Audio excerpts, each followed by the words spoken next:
Alright, what's up amigos? So, Diablo 4 just recently ended their second beta test, and unlike some other creators, let's talk about why we are not refunding Diablo 4. Diablo 4, I think, could be the it game in the franchise. And before you come out and attack me, this is incredibly hard for me to say. This channel was birthed solely on Diablo 2 content. We have tried other games on the channel, but Diablo 2 was everything for this channel. Diablo 2 is also my all-time favorite game. There's nothing that comes close to the sense of the enjoyment I get when it comes to the ARPG genre, but, admittedly, times have changed. And even though it saddens me to say this, we will never go back to the glory days. When Diablo 4 beta came out, I told myself I would give it a proper shot. I will not compare everything to my beloved Diablo 2, but if I'm being honest, I will confess, I was going to buy the game even if it was an absolute dumpster fire. I am the person who enjoyed Diablo Immortal, but for so many other reasons. So even though that may leave some people wondering if they can trust my judgment, please remember that this is my opinion, and I will explain why, and maybe on the off chance you can see my side of things and maybe even make that final decision based off of common interest and shared opinions. So let's just start off with the story. Believe it or not, there are tons of people who still play video games for the story. I know that's surprising to hear to a lot of you millennials who can't appreciate the time and effort that is sunk into game development, but it's finally time to listen to it. In games like Diablo, man do people care about the lore and the story. For us ARPG vets, we will listen and immerse ourselves into the story at least one time and actually pay attention. This is especially true for me because I appreciate the time and effort that goes into the lore, that goes into making sure everything is pieced together and makes sense. When I was younger, I admit I was not a reader. I hated reading. I never picked up a book in my spare time, it was always video games. So when it comes to lore books, I knew and know very little. What I do know is what I hear and have read in games for the past 20 years, so learning things like, spoiler alert, Rathma being the spawn of Lilith and Inarius was jaw-dropping. It's moments like that in storytelling that really draw the player in more and more. So you can imagine I am fully committed to learning more and seeing how the story really unfolds throughout Diablo 4. So, even though there are things about the gameplay that were bumpy, they did start to grow on me. Do I think melee always has it rough in ARPGs? Yes. And in Diablo 4 it's no different.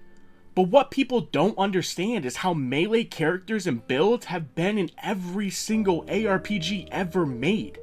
Range will always feel less clunky, and more in tune with movement and overall skill ability.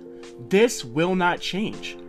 This is not a first-person game, so people really need to stop comparing it and trying to piece similarities and are nitpicking about movement if you aren't fully aware of how the genre is played. The day melee does not feel clunky or is absolutely seamless in an ARPG is when the genre changes forever.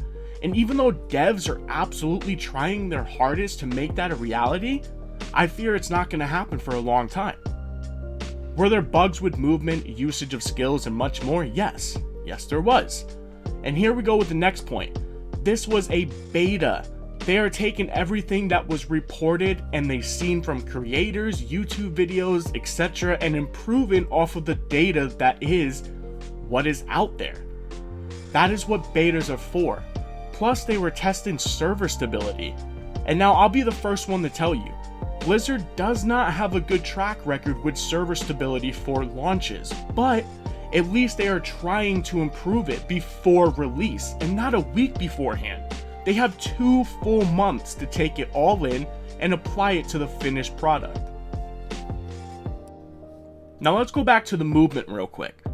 Something I thought I would absolutely hate is the dodge roll and dash mechanic.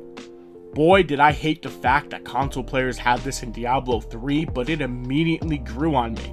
And by the end of my first couple hours, I had completely changed my mind about it. This is a great mechanic, especially for classes who lack some sort of mobility option, like druids for example. And I played every class. I tried a ton of builds. I never really gave myself time to try a completed, quote-quote completed build with fully optimal aspect powers and such, but I also hated the fact that people thought that those were full builds at level 25 when the max level is 100.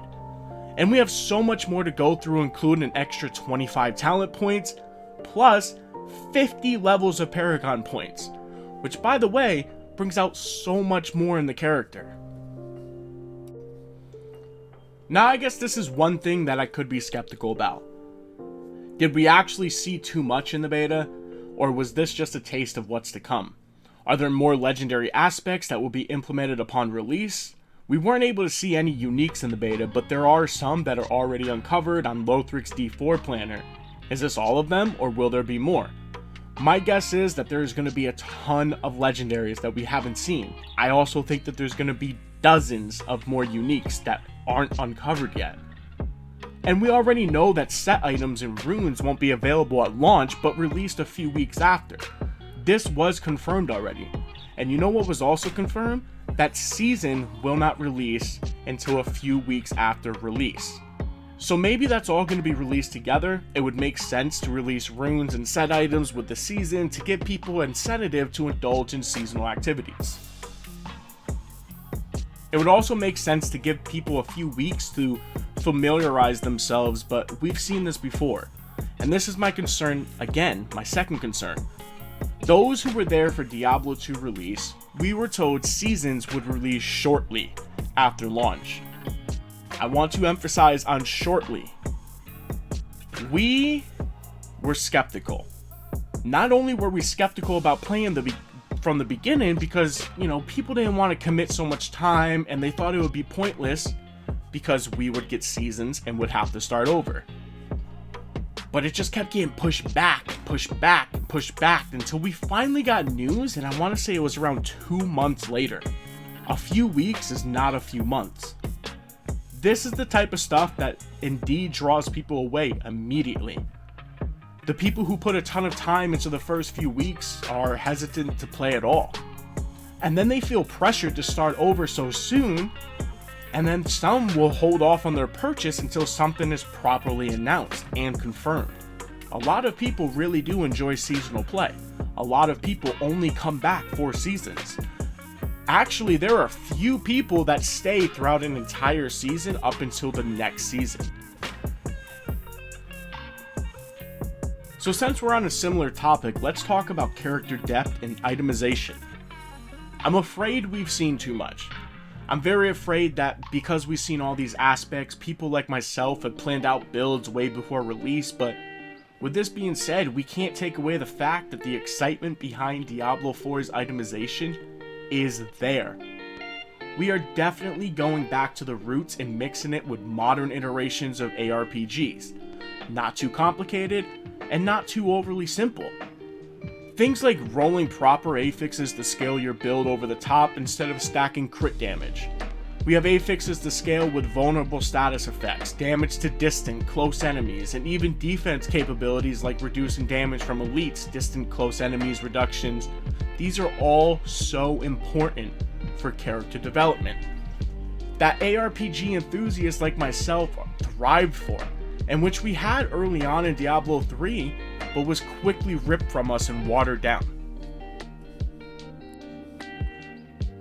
People from other games like Path of Exile, Grim Dawn, Last Epoch, they have all come together and said that this was their favorite change and the right direction for Diablo 4. The uniques being limited to 1 per character, I hope this sticks because it gives options for builds to have sub-builds. And that makes the game fun because it encourages replay value. One of my favorite additions to Diablo 4 is the crafting. And there are a lot of people who aren't seeing the true potential of getting a rare to drop and having it be a god roll, or god rolling with the enchanter and turning that item into a legendary with an aspect you've ripped off another legendary. Maybe it didn't have the right stats. Maybe you used it leveling and you outgrew it. You can then take that aspect and put it on another item. I just think that's really, really cool, and I think crafting is something that we also lacked in Diablo 3. So Diablo 4 fixing that says a lot. The devs telling us that they care about metas and switching metas and making sure we aren't reliving Diablo 2 days of just seeing Hammerdins and Blizz sorceresses. They told us seasons will have very game-changing mechanics, which made us all think, wow, can they pull it off like Path of Exile does?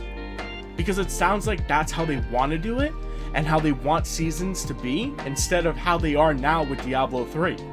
But Season 28 of Diablo 3 is where we got something that players were genuinely impressed with, and we got to experience it right away early game, which is also what devs said about seasons in Diablo 4 and what they hope they want it to be. They want you to experience the season mechanic within an hour or so of playing. My only hope is that this ties into endgame potential with Nightmare Dungeons, unique and aspect farming, and all of the above. And the roadmap seems promising for Diablo 4. They've told us already this is something they want to continue supporting and pumping content for years to come. And personally, I'm ready to dive into the game and ride the wave. The most controversial topic, by far, is the one about the price tag. So yes, for $90 you get a bunch of cosmetics, you get the season pass skips, but you also get a 4-day head start. This is normal. I don't know why people can't accept this by now. We have seen this in the industry for the last decade. If it's something that doesn't interest you, then don't buy it. I personally want to get my hands on the full release as soon as possible, so I forked over the $90. I also am focused on delivering content as fast and efficiently as I can for all of you, and I am absolutely a cosmetic junkie. So this, for me, was a no-brainer. Earlier last year, I want to say, is when articles started coming out about games taking the $10 price hike. Do I like it? Hell no. Nobody likes having to spend $70 on a brand new game, but we've been spending $60 for 2 decades now. People, please stop complaining about the industry moving forward. Gaming has come so far. And the Battle Pass thing? Oh man, don't get me started on that. Not only are we getting free content updates every 3 months with season releases, we are getting constant cosmetics with the Battle Pass, which will cost us anywhere between $10 to $20. How do you guys expect to get free content updates plus cosmetics for the foreseeable future on just game sales? All of which take hundreds of hours from hundreds of employees. This is the norm now. Battle passes and cosmetics help fund the game's future and pay those who work on the game. Do not get me started on the prices of Path of Exile cosmetics. And I know the argument here, but we don't have to buy Path of Exile. But those who support the game, devs, and studio have no problem buying $150 supporter packs each season, so what makes it different with Blizzard? Because they're a titan? In my opinion, it's so petty. So all in all, I think it's time we finally wrap up this video because it's gone longer than I thought. I had actually a lot more to say and talk about than I thought. My final verdict, obviously by title, is I won't be refunding Diablo 4. I have high hopes for the game. Diablo 4 I think will be a great success, and I think it will surpass Diablo 3's milestones and maybe live up to Diablo 2's glory days. Even though the game has its flaws, it's definitely one of the most anticipated titles of the year for good reason. And I cannot wait to take the channel on the Diablo path once again. So, if you enjoyed the video, if you share common beliefs, anything, go ahead and comment down below what you think about the game, what you're excited for. You can even tell me why you have decided to refund the game. But if you want to support me and the channel and the journey, don't forget to like, subscribe for future Diablo 4 content, and I hope to see you all in Sanctuary come the June release.